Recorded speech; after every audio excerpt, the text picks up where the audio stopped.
Quando le voci in te parlano di fine, quando la mente dice che hai perduto, quando credi che sia impossibile, eppure prosegui, ti sollevi sulla tua spada e fai ancora un altro passo. Lì è dove termina l'uomo, lì è dove comincia Dio. Ogni popolazione, ogni gruppo, ogni comunità o individuo di identità umana è dotato di uno sfidante, ovvero di un insieme di forze agenti in depotenziamento di mente, corpo ed emozioni, nel tentativo di un'identificazione omologata. Si tratta di forze contrapposte all'evoluzione, rimanenti però sconosciute. Lo sfidante mette alla prova le capacità intrinseche, ovvero i talenti, in modo da potenziare l'essere da estrinsecare nell'esistenza quotidiana. In tempi tranquilli vi è perdita di consapevolezza, in tempi avversi invece la forza viene generata. Le avversità si presentano quando una popolazione ha accantonato obiettivi superiori scadendo in puri impulsi di sopravvivenza.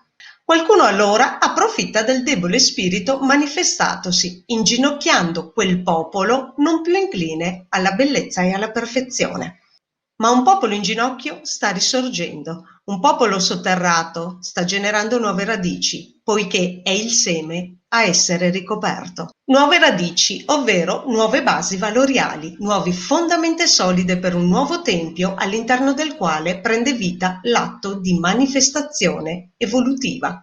Un popolo in ginocchio sta risorgendo. Il ginocchio a terra riconduce all'origine, ciò da cui tutto inizia. Si ritorna umili ed è nell'umiltà che la porta si apre alle infinite possibilità di realizzazione, poiché mente, corpo ed emozioni sono puri, sono privi di inquinanti. In ginocchio vi è comprensione totale del momento presente, sia individuale sia collettivo. Il ginocchio è il simbolo del tempo presente, il ritorno istantaneo alla centratura di sé.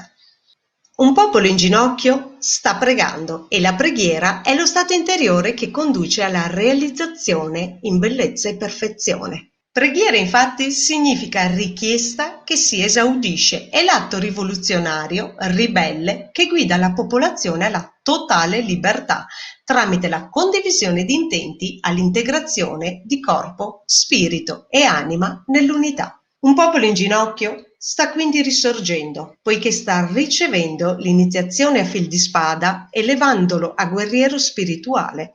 Un guerriero che combatte non tanto per distruggere l'avversario, ma per elevare se stesso al di sopra dell'avversario, educandolo però alla comprensione dei principi universali di libertà e coerenza. Il guerriero allora si solleva sulla sua spada compiendo quell'atto rivoluzionario che lo eleva al divino, quel divino che già è, ma di cui ha perso memoria. Non crediate che io sia venuto a portare pace sulla terra, non sono venuto a portare pace, ma una spada. Matteo 10,34. La spada, ovvero la via della conoscenza di sé, lo strumento che permette al guerriero di specchiarsi e riconoscere il potere che gli appartiene. Un popolo in ginocchio sta risorgendo dalle proprie ceneri. Sigla!